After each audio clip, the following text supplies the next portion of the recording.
جن کو میں 30 سال سے جانتا ہوں، معیشت کو نہیں سنبھال سکیں گے. اور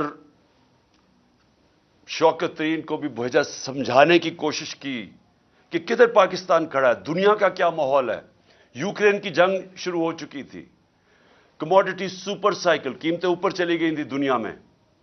تو جو ہمارے لیے مشکلات تھیں، وہ مشکلات بڑھنی تھی جیسے ہی ایک حکومت کو ہٹاتے. سپر سائیکل، قیمتیں اوپر چلی گئی تھیں دنیا میں. تو جو ہمارے لیے مشکلات تھیں، وہ مشکلات بڑھنی تھی جیسے ہی ایک حکومت کو ہٹاتے اور سیاسی استحکام ختم ہوتا. تو میں نے اپنی پوری کوشش کی، اپنی گورنمنٹ بھی میں نے ڈیزالو کر دی. لوگوں کو یہ یاد نہیں کہ اپریل کے پہلے ہفتے میں نے اپنی گورنمنٹ ڈیزالو کر دی تھی. میں نے کہا الیکشنز کرواؤ. سپریم کورٹ میں چلے گئے، ہمیں شکست ہو گئی، ہم نے قبول کر لی. ہم ان کی طرح روتے نہیں ہیں. جب سپریم کورٹ کا فیصلہ ہوا ہم نے قبول کر لیا، ہماری گورنمنٹ چلی گئی.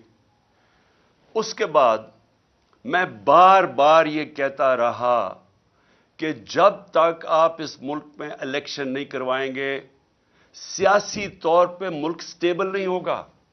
اور اگر سیاسی طور پہ سٹیبل نہیں ہوگا تو معاشی بھی استحکام نہیں آئے گا. اور جیسے جیسے ہماری معیشت نیچے جاتی رہی، میں بار بار طوطے کی طرح یہ کہتا رہا کہ یہ الیکشنز کرواؤ. لیکن مسئلہ یہ آ گیا، جیسے جیسے عوام کھڑی ہوتی گئی تحریک انصاف کے ساتھ، اس گورنمنٹ کے ساتھ، یعنی کبھی بھی پاکستان کی تاریخ میں ایک گورنمنٹ گرائی گئی ہو، کبھی عوام اس کے لیے نہیں نکلی. یعنی ہماری میں ساری تاریخ جانتا ہوں، میں تقریباً جس طرح پاکستان کے ساتھ بڑا ہوں، جب مارشل لاء بھی لگتا تھا تو لوگ آ کے مٹھائیاں بانٹتے تھے. جو بھی گورنمنٹ 90 کی دہائی میں گرتی تھی لوگ مٹھائیاں بانٹتے تھے. تو یہ پہلی دفعہ ہوا کہ پبلک سڑکوں پہ آ گئی، لاکھوں لوگ سڑکوں کے اوپر آئے اور انہوں نے کہا کہ یہ ہم مانتے نہیں، یہ جو سازش کر کے رجیم چینج کیا گیا.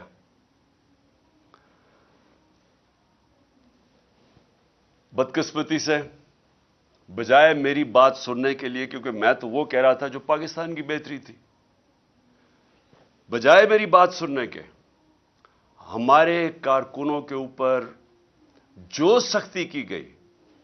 میں جنرل مشرف کے مارشل لاء کے اندر اپوزیشن میں تھا. مجھے جنرل مشرف کے مارشل لاء میں جیل میں گیا. میں آج آپ سب کے سامنے کہتا ہوں کہ کبھی میں نے اس ملک کی تاریخ میں اس طرح کی سختی نہیں دیکھی جو انہوں نے ہمارے پہ کی. کارکنوں کو جیلوں میں ڈالا. 25 مئی کو میں بار بار کہتا ہوں جو ظلم کیا انہوں نے، لوگوں کے گھر 3 بجے لوگوں کے گھروں میں گھس کے، نہ چادر نہ چار دیواری، لوگوں کو اٹھا کے لے گئے. کبھی ایسے نہیں ہوا پاکستان میں. ہمارے خلاف 3 لانگ مارچز ہوئی، کتنی ایف آئی آر کاٹی اور کس کو کون سا پولیس ایکشن لیا، کتنی ٹیئر گیسنگ ہوئی. لیکن 25 مئی کو جو انہوں نے ہمارے سے کیا اور اس کے بعد مسلسل کرتے رہے، ایف آئی آرز کے اوپر ایف آئی آرز کاٹتے گئے میرے کارکنوں پہ، لوگوں کو جیلوں میں ڈالا، پھر وہ نکلے، پھر کچہریوں میں چکر لگائے، ہراساں کیا گیا. میرے اوپر اب تک 74 ایف آئی آر کٹ چکی ہیں. کتنی دفعہ میں کچہریوں میں پھرا ہوا ہوں اور بیلیں کرواتا پھرا ہوں، صرف اور صرف ہمیں دبانے کے لیے کہ ہم شاید ہم گھبرا جائیں گے، ہم دل برداشتہ ہو جائیں گے. صحافیوں سے جو کیا گیا، کبھی پاکستان میں اس طرح، اور صحافیوں سے کن سے کیا گیا؟ وہ صحافی جن کی اس معاشرے کے اندر ایک پہچان تھی، کریڈیبلٹی تھی، محب وطن تھے، ان صحافیوں سے جو انہوں نے کیا. اور یہ قوم کبھی نہیں بھولے گی جو ارشد شریف سے کیا. کبھی نہ میں بھولوں گا یا قوم بھولے گی کہ ایک ایسا آدمی جس کی کوئی قیمت نہیں تھی ضمیر کی، محب وطن پاکستانی، اس سے جو کیا گیا یہ قوم ہمیشہ یاد رکھے گی. اس کے علاوہ اعظم سواتی، شہباز گل، یہ لوگ جو گندی ویڈیوز، جو آڈیو لیکس، جو اعظم سواتی کے گھر، ان کی بیوی کو اور بیٹی کو جو ویڈیو گندی ویڈیو بھیجی گئی، کبھی اس ملک میں ایسے نہیں ہوا. اور پھر سلمان فاروقی، اس کو پکڑ کے ننگا کر کے اس کو مارا گیا، اس کو دھمکایا گیا. سوشل میڈیا کے بچوں سے چونکہ 17-18 سال کے بچوں کو پکڑ کے انہوں نے اٹھا کے لے گیا، ان کو مار دھاڑ کے ڈرا دھمکا کے گھر واپس بھیجا گیا. ایسے کبھی نہیں ہوا پاکستان میں. تو کوشش یہ کی گئی کہ ظلم اور خوف پھیلا کے، تو یہ جو ایک تحریک انصاف کے ساتھ قوم جڑ گئی تھی، کسی طرح تحریک انصاف کو ختم کیا جائے. تو میں اس لیے بھی آج اپنے کارکنوں کو خاص طور پہ مبارک دے رہا ہوں کہ جس طرح میرے لوگ کھڑے ہوئے، ہر چیز برداشت کی. یہ جو ہم نے جیل بھرو تحریک شروع کی، وہ جب انہوں نے شروع میں لوگوں کو جیل میں جو ہمارے لوگوں نے گرفتاریاں دی، ہمارے لیڈرز نے دی، ان کو بھی میں خراج تحسین پیش کرتا ہوں. انہوں نے سب سے پہلے آگے، سب سے پہلے وہ ہوئے. تو تحریک بڑھتی جا رہی تھی. جس طرح تحریک بڑھ رہی تھی، گجرانوالہ، سرگودا، سائبال، اور زیادہ لوگوں نے گرفتاریاں دے رہی ہیں. پنڈی لوگ سامنے آ گئے. پشاور میں اتنی پبلک نکلائی، وہ پولیس گرفتاری نہ ان کو کرے. بڑھتی جا رہی تھی. اس سے کیا چیز ثابت ہوئی کہ یہ جو 11 مہینے میں ظلم کیا اور پھر ہمارے جو لوگوں کو جیلوں میں ڈالا، یہ جو جیل بھرو تحریک میں، ان کے اوپر خاص ظلم کیا گیا. ان کو مجرموں کی طرح رکھا گیا. جو میں ابھی کہانیاں سن رہا ہوں اپنے لوگوں سے، اپنے لیڈر سے، اپنے کارکنوں سے، خاص طور پہ ان کو، یعنی جس طرح کوئی فیصلہ کر کے کہ جناب یہ ہمارے کوئی دشمن ہے، وہ کیا گیا ان سے. کوئی پولیٹیکل پرزنر سے یہ حرکتیں نہیں کرتی جو انہوں نے جیلوں میں کی. میرے اوپر قاتلانہ حملہ ہوا. میں 2 مہینے پہلے سے بتا رہا تھا کہ یہ کرنے والے ہیں. مجھے پتا تھا کون ہے، مجھے اب بھی پتا کون ہے. ڈرایا، دھمکایا. تو جائے پوچھے ذرا جام پور میں ہوا کیا. ساری پارٹیز کے ووٹ ان سے اکیلی محسن لغاری تحریک انصاف کے کینڈیڈیٹ کی زیادہ ووٹس تھی. جو جنرل الیکشن میں ووٹ پڑی اس سے بھی زیادہ پڑ گئی. اس سے اور زیادہ خوف زدہ تھے. اور انہوں نے پوری کوشش کی کہ کسی طرح، جو آئین کے اندر 90 دن کا الیکشن کا لکھا ہوا ہے کہ جیسے ہی پروونشل اسمبلیز ڈیزالو ہونی تھی تو 90 دن کے اندر الیکشن ہونا تھا. گورنرز ان کے، انہوں نے نہیں الیکشن کی ڈیٹ دی. الیکشن کمیشن، اس نے نہیں ڈیٹ دی. آخر میں سپریم کورٹ نے پھر اس کے اوپر ایکشن لیا. اور آج ساری قوم سپریم کورٹ کا شکر گزار ہے کہ آپ نے اس ملک کے آئین کی حفاظت کی اور آپ نے ملک کو الیکشن کی طرف لگایا، جو ایک ہی طریقہ ہے. اگر پاکستان کو اس دلدل سے نکالنا ہے، ایک ہی طریقہ ہے الیکشنز. جو میں پھر سے 11 مہینے سے لگا ہوا ہوں کہنے ہیں کہ اس کے علاوہ جو بھی آپ کچھ کریں گے، مزید دلدل میں پھنستا جائے گا ہمارا ملک. اور آج حالات کیا ہیں؟ آج اگر پاکستان کے آپ حالات دیکھیں تو دشمن بھی ملک سے وہ نہ کرے جو ان ساری جماعتوں نے مل کے کیا.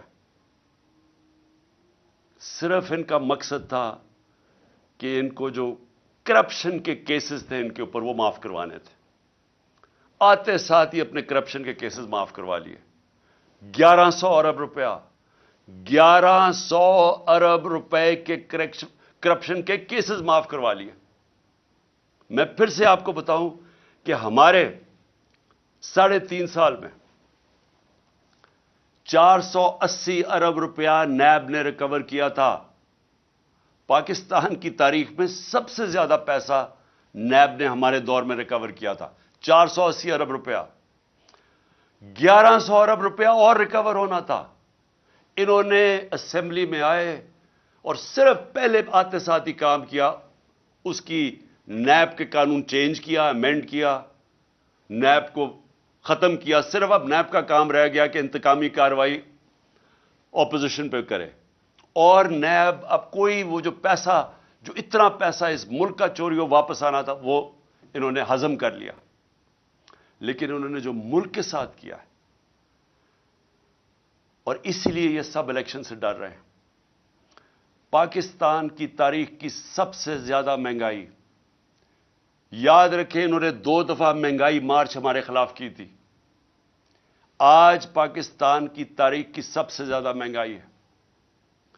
جو ہم چھوڑ کے گئے تھے پچھلی اپریل میں، اس کے مقابلے میں جو آج انہوں نے جو پاکستان سے کیا ہے، میں پھر سے کہتا ہوں، یہ کوئی دشمن بھی نہیں کر سکتا تھا اس ملک کے ساتھ. سب سے زیادہ پہلے میں مہنگائی کے اوپر میں اس لیے یاد کرانا چاہتا ہوں کہ گھروں کے اندر ہماری مائیں بہنیں وہ سب دیکھ رہی ہیں کہ کیا ہو رہا ہے. ان کو پتا ہے کہ جو کھانے، بنیادی چیزوں کی میں بات کر رہا ہوں، میں تو اور گاڑیوں کی اور بڑی چیزوں کی بات نہیں کر رہا، جو ایئر لائن ٹکٹ مہنگے ہوئے، میں تو بات کر رہا ہوں جو عام گھر کے اندر آج چیزیں استعمال ہوتی ہیں، اس میں جو مہنگائی آئی ہے، یہ اس ملک کی تاریخ میں نہیں آئی. یہ ذرا موٹی موٹی چیز ہے کہ ایک عام گھر کے اندر اپنے اگر فیملی ہے، میرے بچے ہیں، تو میں کیا، مجھے انڈے چاہیے. 135 سے انڈوں کی قیمت گئی ہے 246. دودھ، اب دودھ استعمال ہوتا ہے. دودھ ایک ایسی چیز ہے جو کہ بچوں کے لیے استعمال کرنا چاہیے. دودھ کے اندر جب سے یہ آئے ہیں، اس کا گیا ہے 116 سے 116 روپے لیٹر سے کیا ہے 156 روپے لیٹر. اب یاد رکھیں کہ یہ ایک عام گھرانہ جس کی تنخواہ ہے 30,000 سے لاکھ روپیہ مہینہ، اب ان کے اندر سوچیں کہ یہ جو قیمتیں میں اب بتا رہا ہوں کہ یہ وہ چیزیں جو استعمال کرتے ہیں. آٹا، 20 کے جی کا آٹا ہمارے دور میں 1162 روپے، آج گیا 1705 روپے. چکن، وہ جو کبھی عام آدمی اچھے دنوں کے اندر اگر وہ گوشت کھانا چاہیں تو وہ چکن کھاتے ہیں، وہ 280 روپے سے گیا ہے 460 روپے. پھر گاڑی استعمال کرنی پڑتی ہے. پٹرول 150 روپے لیٹر سے گیا ہے 268 روپیہ. 150 روپے لیٹر سے گیا ہے پٹرول 268 روپے. ڈیزل گیا ہے 144 روپے لیٹر سے 280 روپے لیٹر. تو یہ جو عام ٹرانسپورٹ، اب اس کی وجہ سے ساری چیزیں مہنگی، جنہوں نے آفس جانا ہے، کام کرنا ہے، سب چیزیں مہنگی. گیس کی قیمت دگنی ہو گئی ہے. بجلی کی قیمت جس ریٹ پہ ابھی بڑھی ہے اور جو سر چارجز لگا کے بڑھ رہے ہیں وہ تقریباً دگنی ہو گئی ہے.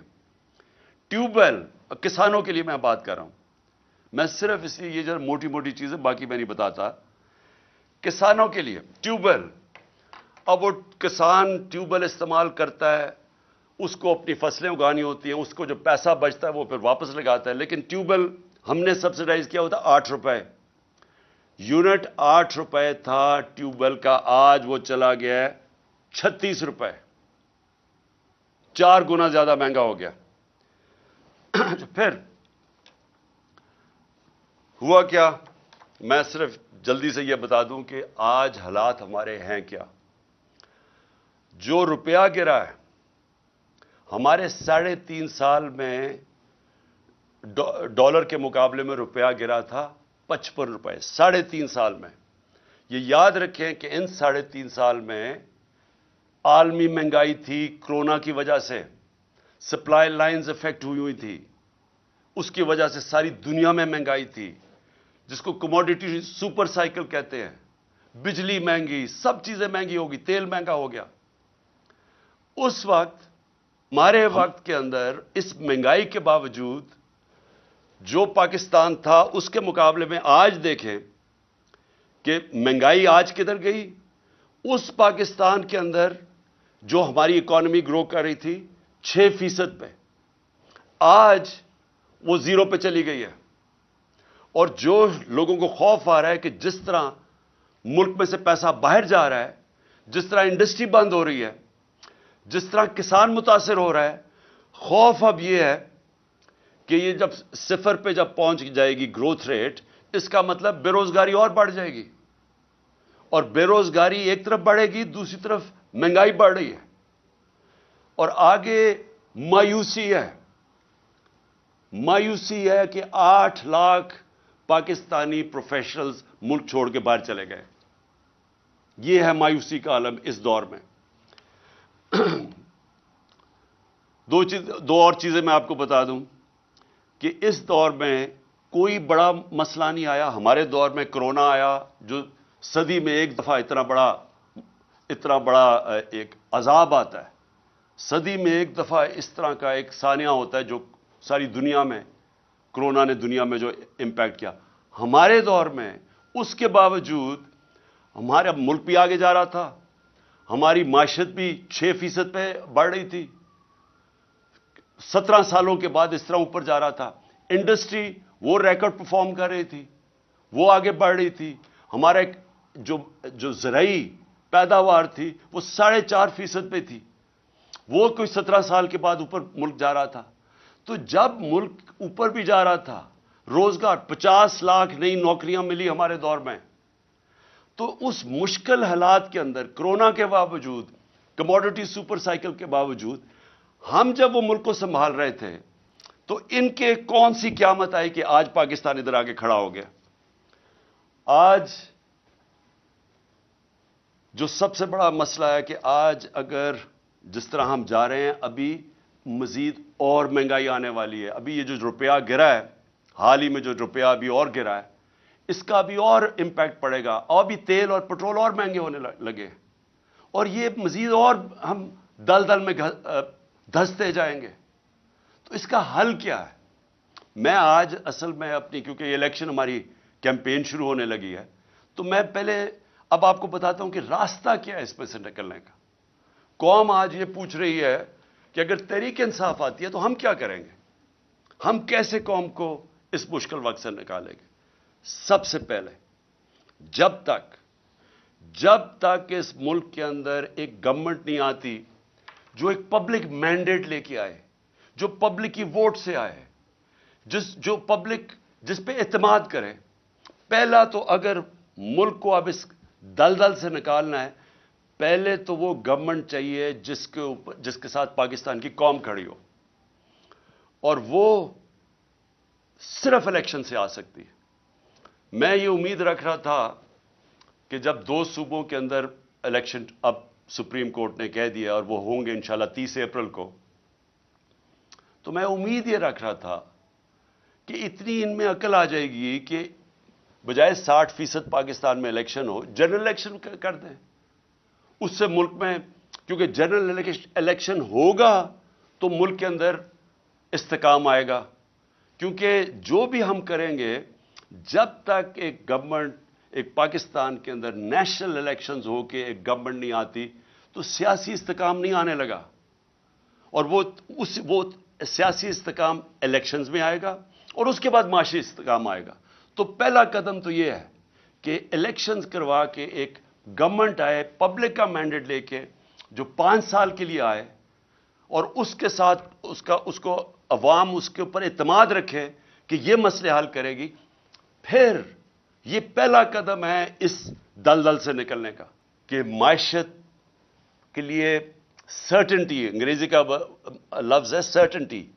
جب تک لوگوں کو یہ اعتماد نہیں ہوتا کہ میں اگلے 2 3 4 5 سال تک یہی رہے گی حکومت، یہی پالیسیز رہیں گی، جب تک یہ اعتماد نہیں ہوتا، جو بزنس مین ہے، جو انویسٹر ہے، وہ پیسہ اپنا نہیں لگاتا.